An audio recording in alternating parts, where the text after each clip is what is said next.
All the bizarre spaces I saw outside the city had one thing in common: a lack of human presence.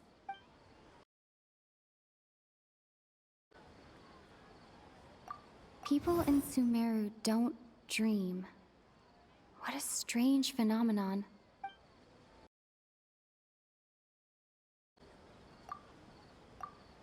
I can't seem to cohesively piece everything together.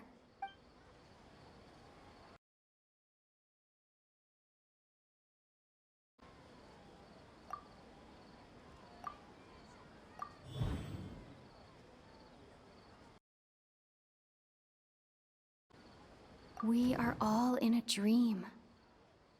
It isn't that the people of Sumeru don't dream.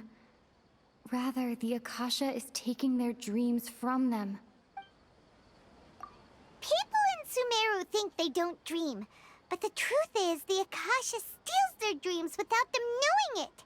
And those spaces with no human presence are stolen dreams without their host. That would explain why they sounded so weird when she was trying to describe them. Huh. So people in Sumeru do dream after all. In fact, we're all in one big dream together right now. Correct answer. Now, how did you conclude that the Akasha is capable of this?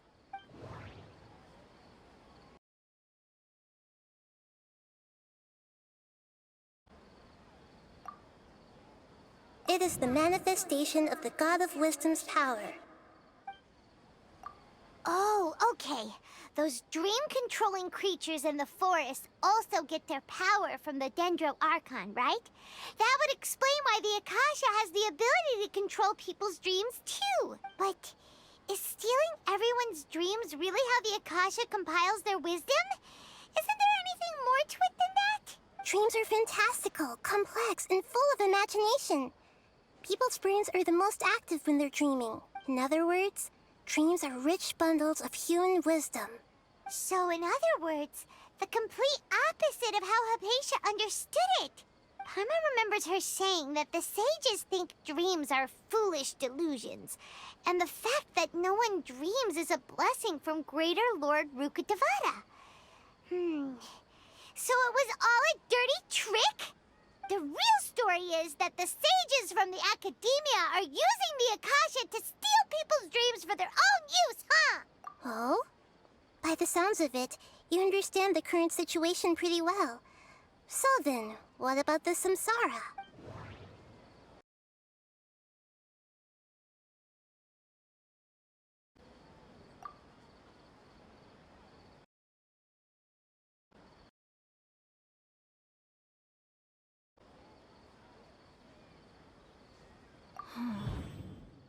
Those spaces kept disappearing before my eyes.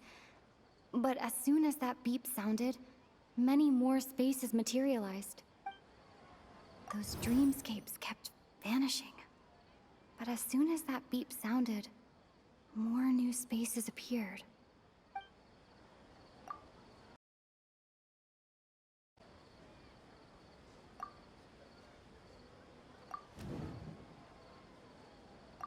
Correct. The Akasha is keeping each person's brain in a constant dream state, but also separating their consciousness from their own dream. Their disembodied consciousness is placed inside the collective dream of the Sub-Zero's festival along with everyone else's, while their now vacant dreams are harvested by the Akasha. No one is any the wiser as another day passes in the dream, and so begins another samsara cycle. People wake up to yet another dream about the Sub-Zero's festival. The dreams that belong to them are once again harvested by the Akasha, and so it continues. So, this is like a dream factory, and the Akasha is a dream harvesting machine. Did Paimon get that analogy right? Very good, Paimon. Using analogies well is an excellent habit to get into. Okay, so that beep we keep hearing is actually from our real-life Akasha terminals. Taking off our terminals in this dream doesn't do anything. All right, last question. Who am I?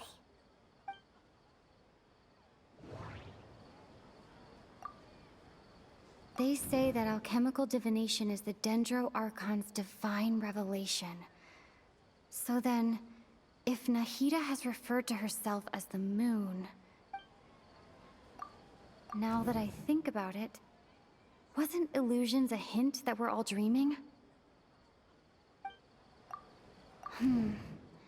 Now that I think about it, wasn't illusions hinting at the sage's deception of Sumeru's people? Now that I think... They say that alchemical divination is the Dendro Archon's divine revelation.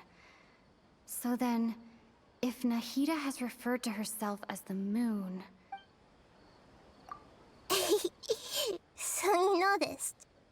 I thought that one would be the hardest question. That's why I put it last. That wasn't hard at all. Even Paimon guessed that. Everything about you is different. We just didn't want to expose you is all. Now that you mention it, Nahida, you've been hinting to us since the very beginning. It's funny. Thinking back to when we were asking all over the place for info about Lesser Lord Kusanali. Paimon didn't expect to meet you like this. Yes, those can wait until we're back in real life. On the other hand, I'd be happy to answer any more questions you have about here and now. You asked me this question before. My answer was, it would literally blow your minds. Now that you know this is all a dream, this answer should hopefully make more sense.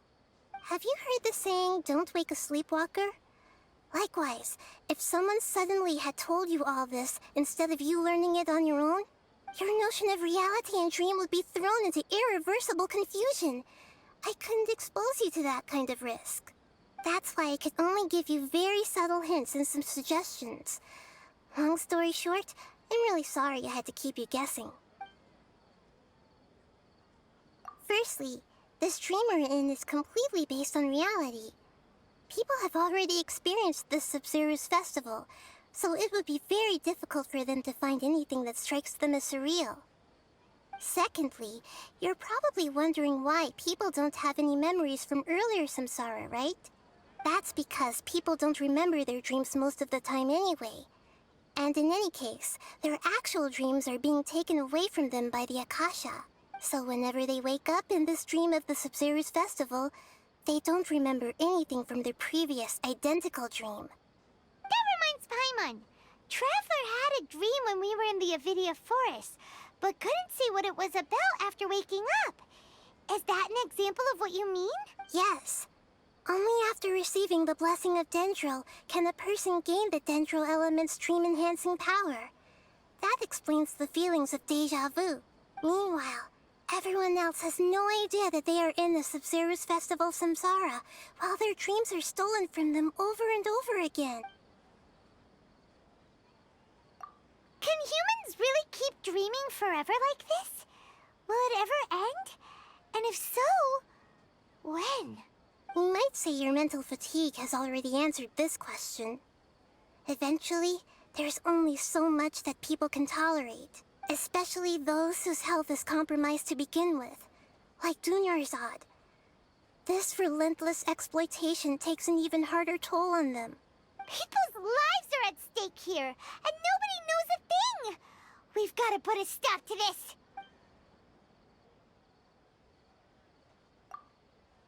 I know, right? Why did they have to base this dream on my birthday? Could it really just be a coincidence? Even you don't know the reason? Wow, now that's strange. The Academia sages are determined to harvest lots of dreams in a short time, no matter the cost. They have to be up to no good. Unfortunately, I don't know anything about it. Traveler, do you have any information?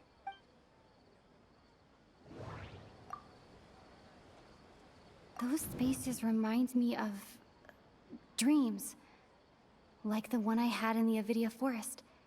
Except, these have no sign of human presence. Okay, Nahida said, the Akasha relies on the power of a gnosis to operate, as it is the manifestation of the God of Wisdom's power. It compiled... Grand Sage said, go celebrate the birth of that god to your heart's content. Did he mean something more? Celebrate the birth of that god? Could it mean...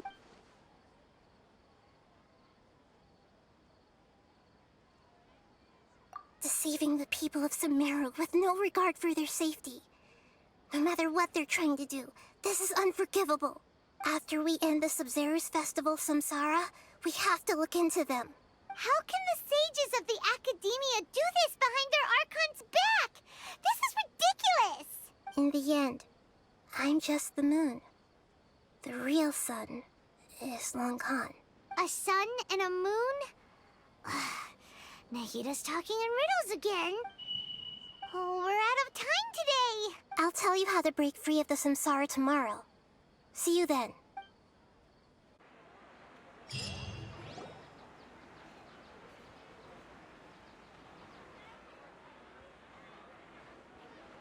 Good morning, Nahida. Wait. Now that Paimon remembers everything, should we instead say good morning, Lesser Lord Kusanali? Hey, what's wrong, Nahida? You don't look too good. I'm afraid that what you're thinking right now is correct. Did Dunyarzad already disappear? No way. Are we too late? The real Dunyarzad's consciousness has indeed disappeared. It can no longer endure the constant dream harvesting. Paimon can't believe it. Wait, so what about that other Dunyarzad? Just what is she? Is she also going to disappear? She's actually something like a puppet, but not completely. The real Dunyarzad's consciousness could no longer keep playing her role in this dream, so another Dunyarzad appeared to replace her in the dream. Just like the grass and the trees, that Dunyarzad is just a building block of the dream that helps to keep it going. But personality-wise, she's nothing like the real Dunyarzad. Puppets are stiff, and can't copy a living person's vitality. After all, they're just there as filler. You know, speaking of which, the old Dunyarzad might not have been too different from a puppet.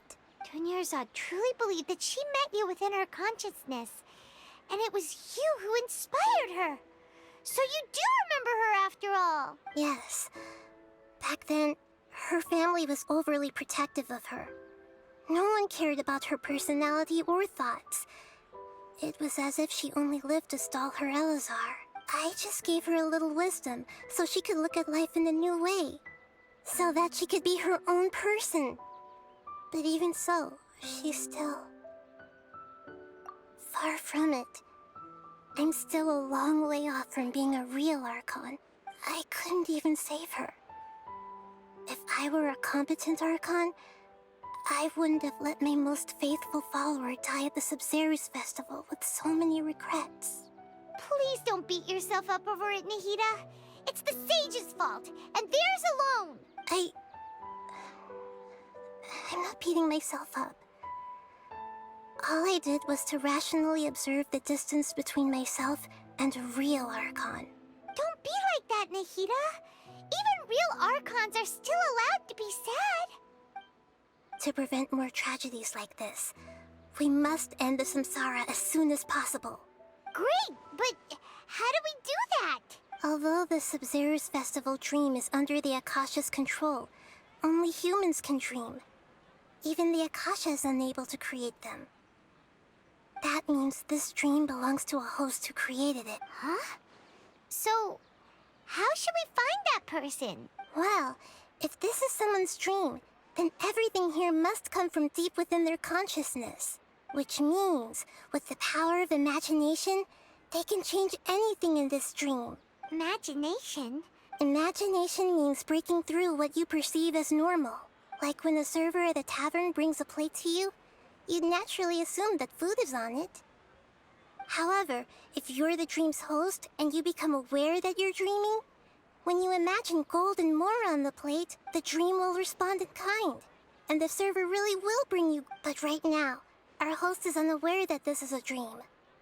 No matter how many times they're served, it will always be food. find some way to make that person realize that they're dreaming. Usually, once that happens, the person will wake up and the dream samsara will be broken. How are we going to find them, though?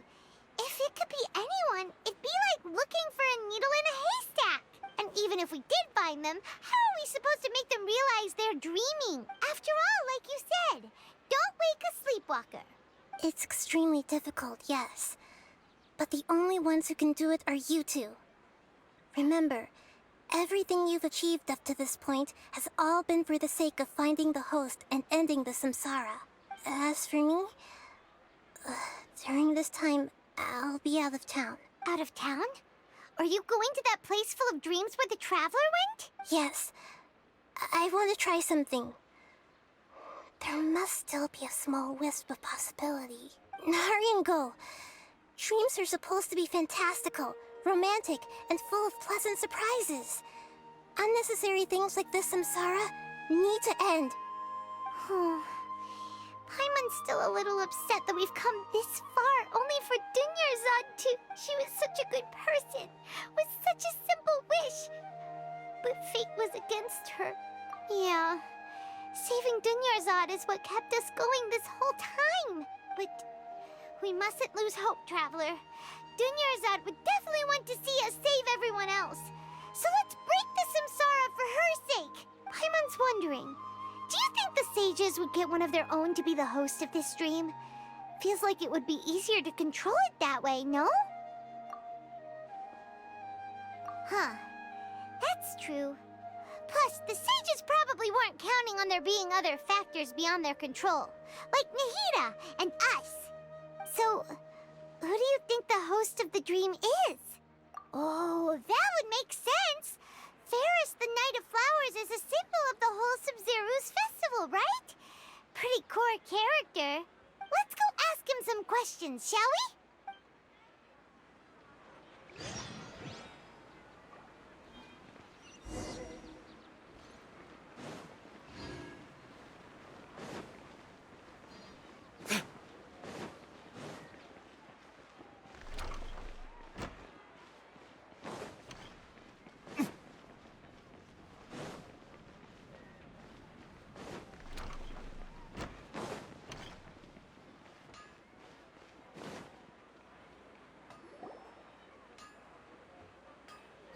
You're back. You left in a hurry last time. Is everything okay? Everything's fine. Just, it's a little hard to explain. Would you mind taking part in a little experiment with us? An experiment? That came out of nowhere.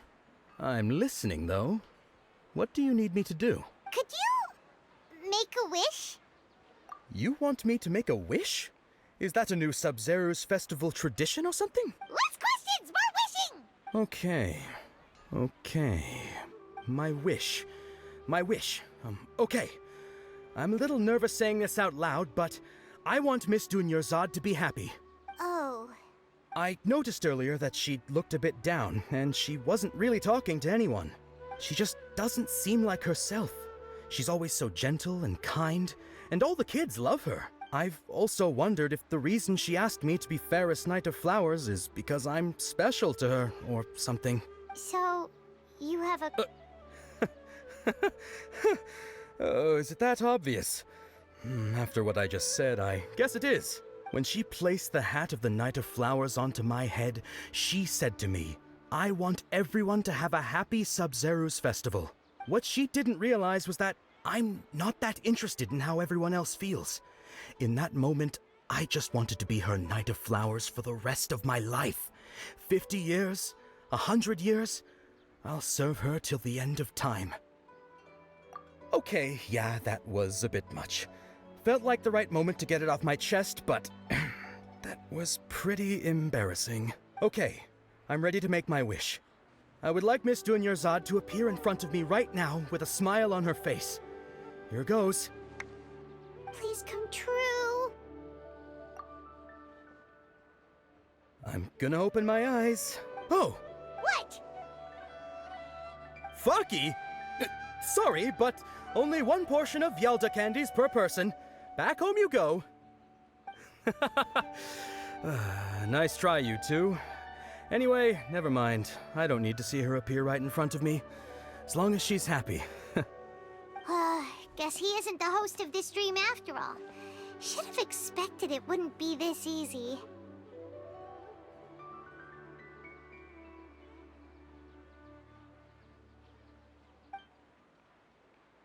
It seems like everyone who knows Dunyarzad loves her. But none of them has any idea that she... My lady, step back. That sounds like Dia! Oh, right. This is when Dunyarzad bumps into the kidnappers. Huh? But Dia can handle them. Hey, Traveler!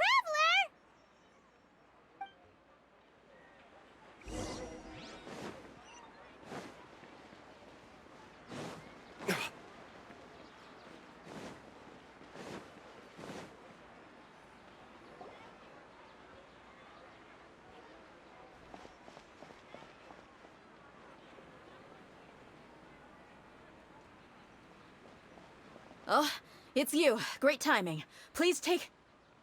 Hey, this is my job. The homie Yannis pay me, not you. You... Fine, all right. Knock yourself out. Why are you so worked up anyway? It's not like I don't trust your fighting skills. Anyway, watch yourself.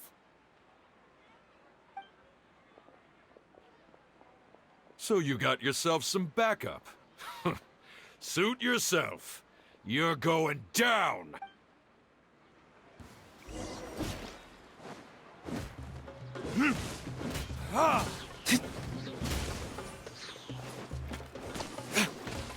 Burn!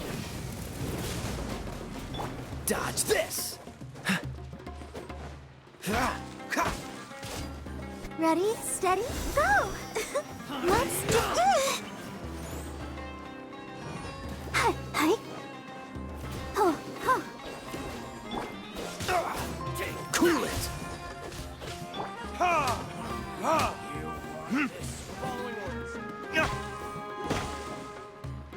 Dodge this! Ha!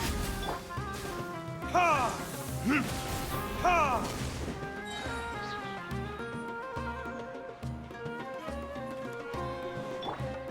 Yeah.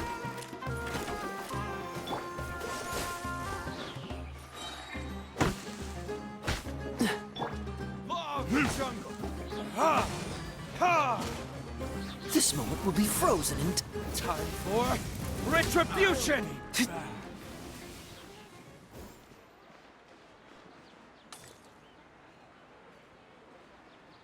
Traveler, were you just taking your anger out on those guys?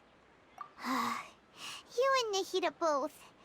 Dunyarzad wouldn't want to see you two like... Oh, and speaking of her, Paimon just remembered something. Remember how during the first Sub-Zero's festival, before the samsara started, we came here with Dunyarzad because she wanted to pick something up? She said it was because she had forgotten something. Okay, so Paimon's memory is working so far. Anyway, Paimon also remembers that she is staying somewhere around here. She pointed it out to us the night before the Sub-Zero's festival. Yeah, even if it's only a tiny clue, it'll probably still help us more than this needle in a haystack search. This is the place. It's rude to enter other people's spaces without permission, but desperate times call for desperate measures. Hey, the windows are unlocked. Okay, Paimon's gonna take a peek inside.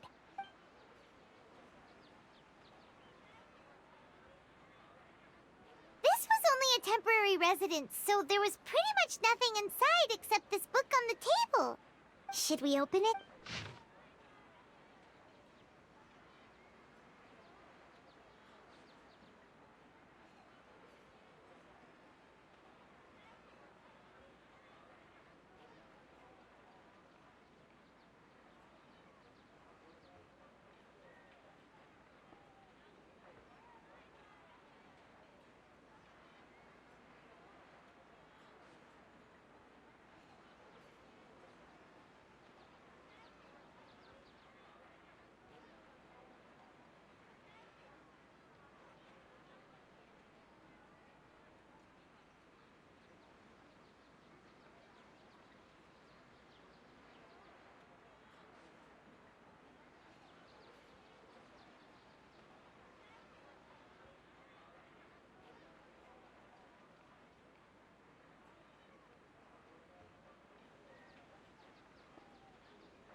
Wow.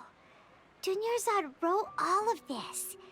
Sounds like she was always thinking of us even while we were away. Even though she was also busy preparing for the Sabzeruz festival and had all her health problems to worry about. She must have wanted to give this to us as a gift on the day of the Sabzeruz festival, right? If we hadn't found this book, we never would have known. But now that we know, we can't even thank her.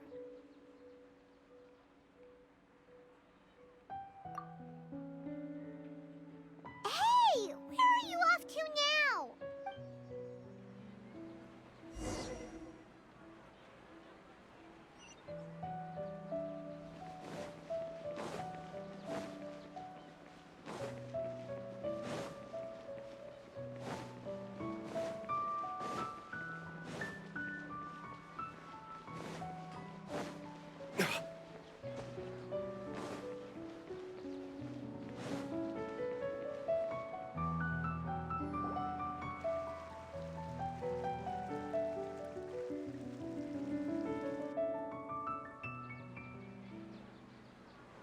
It's Dunyarzad's puppet.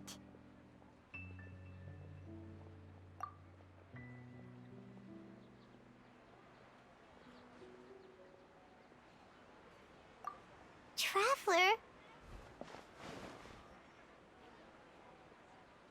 You must be exhausted. Come to think of it, we've been stuck in this place for a really long time. Heck, even the last time we were chatting happily with Dunyarzad feels like an eternity ago.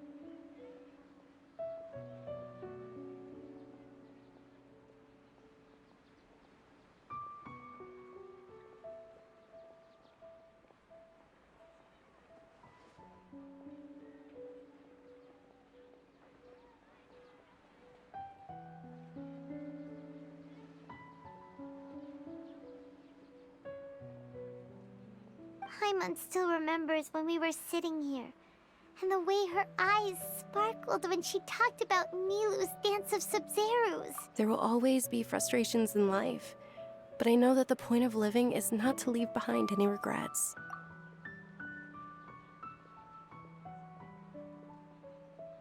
That was what the real Dunyarzad said, wasn't it? Does that mean... Yes, Traveler. What is it? Oh, so she's still just a puppet. But just now, how come... What? Where are we going this time?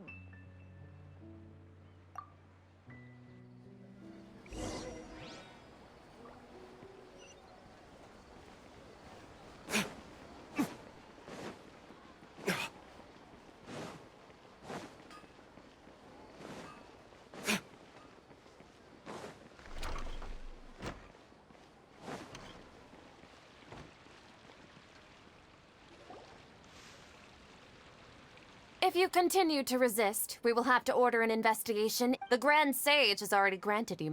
Oh.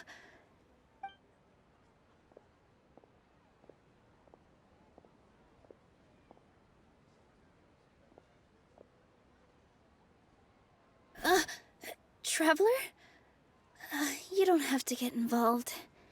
He's a sage from the academia. I don't want to drag you into this. Traveler. Traveler? What the heck are you doing? If you get arrested by the academia, that's another day gone to waste!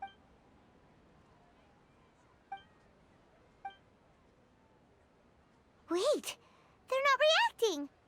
Have they been scared stiff? Oh, of course! If this is the sage's plan, they wouldn't put themselves through this. So they're... What is this? What happened to the Grand Sage and his entourage?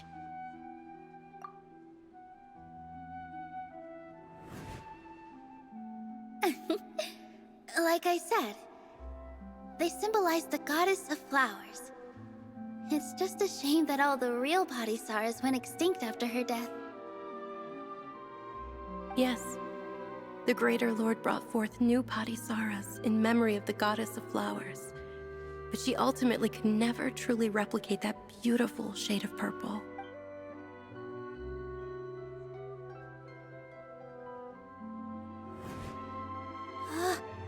That beautiful shade of purple. Aren't these flowers real Parisaras? Just like the ones from the legend? I didn't even notice. Dunyarzad, did you find these? But didn't you just say all the real flowers went extinct after the goddess of flowers passed away? So, how? Yeah. What's going on here? Huh? You guys are acting weird. But okay, I'll try.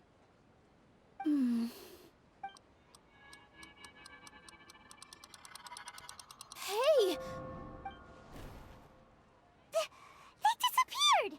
So Nilous the host! What a surprise! Purple Parisaras don't exist in the real world anymore! But in Nilous' subconscious, they can appear as decorations on the stage! It's just like the example Nahida told us. People assumed there will be food on a plate, and Nilou assumed there would be real Parisaras in the flower pots! So when you saw the flowers, you instantly knew it was Nilou? But if we want to end the samsara, we need the host to become aware that they're dreaming. How should we make Nilou realize that? Am I dreaming? Huh? So I'm right. Is this Lesser Lord Kusanali responding to our celebration of the Sabzeruz festival? Wrong guess, but you aren't completely wrong either. The point is, what made you think this is a dream? As far as you know, people in Sumeru don't dream, right? Yeah, but have you heard the tale of the first sage? To prevent a calamity, he went on a journey to find the Dendro Archon. Ooh, sounds familiar. Dunyarzad told us a story like that when we first arrived in Sumeru City. So it was about the first sage, huh? Yep, but in the part you heard, he hadn't become the first sage yet. There's more to the story. His piety and wisdom were acknowledged by the Dendro Archon, and she finally gave her blessing to him. All kinds of spectacular scenes appeared in front of the first sage, as if all the knowledge in the world was being painted onto a canvas right before him. He was captivated. After who knows how long, he mastered all the knowledge he could comprehend. Afterward, he said to the Dendro Archon, "I miss my parents, my wife, and my children. I've been away from home for far too long. They must be worried." The Dendro Archon smiled. The next second, the sage found himself lying in his bed, as if he had just woken up from a dream. His wife, lying next to him, said, "You're off to search for the Dendro Archon today, aren't you? Have a safe journey, my love." In the end, the first sage took care of many disasters in Sumeru City and founded the Academia. What a happy ending. So, the first sage was dreaming ever since the beginning of the story? He never went on his journey? Yes, but his faith and determination were conveyed to the Dendro Archon, so she blessed him in the form of a dream. Paimon understands where you're coming from now. That's a really interesting connection. But we really gotta wake up soon, like the sage in the story! I see. Well, it just so happens that today's Sabzeruz festival is almost over too.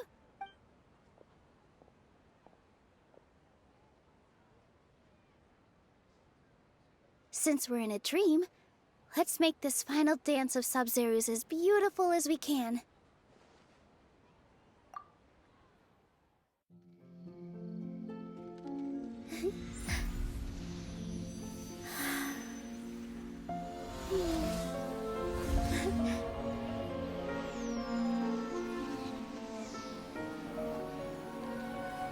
The wait is over, everyone. I dedicate this to our god, the dance of Sabzeruz.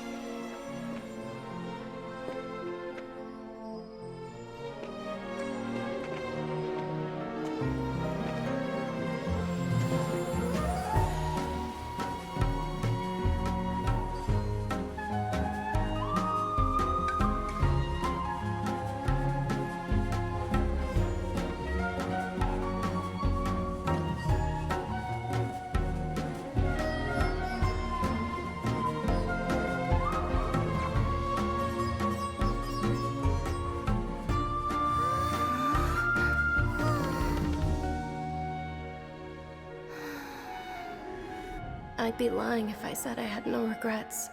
I would have loved to see Nilous dance.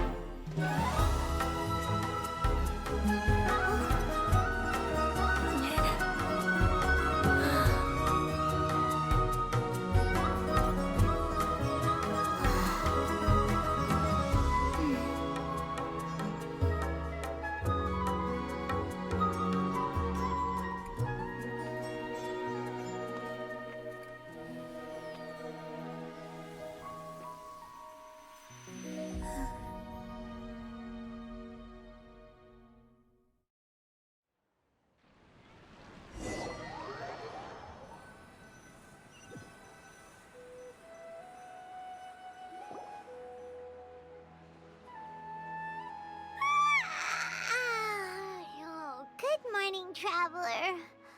Oh, Paimon feels like she's been asleep for the long. Paimon's head feels super heavy. Did we oversleep? Do you even remember going to sleep last night? Paimon thinks it was after the Sub-Zero's festival. The Sub-Zero's festival! Have we finally escaped from the Sub-Zero samsara? Quick! Take off your Akasha terminal!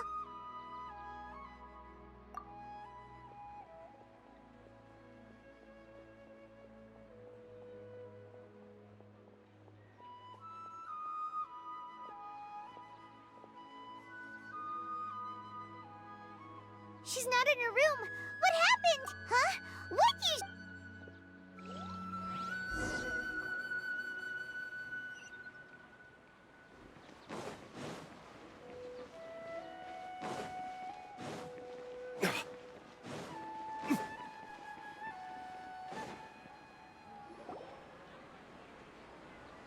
Well done, Traveler and Paimon. And thank you, Dunyarzad, for... I'm sorry, who are... Dunyarzad! You're okay! Oh, don't scare us like that! Oh, a Traveler Paimon. I have something amazing to tell you. I just had a dream, and I saw Nilou performing the dance of Sub-Zeros.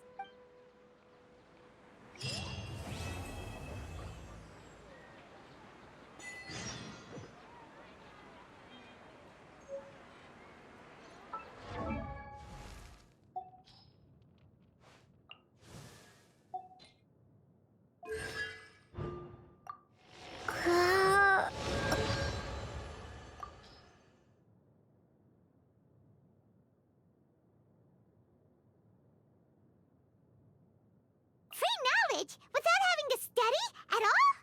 Can's knowledge is amazing! Could Sumeru have Can's knowledge about the different customs of the Seven Nations too? If so, Paimon could just open a can every time we get to a new place. Paimon wouldn't have to explain things ever again! Or we could just open them all here in Sumeru. But traveling wouldn't be any fun without surprises to look forward to. Plus, if we opened them all here, I wouldn't even need Paimon as a guide anymore.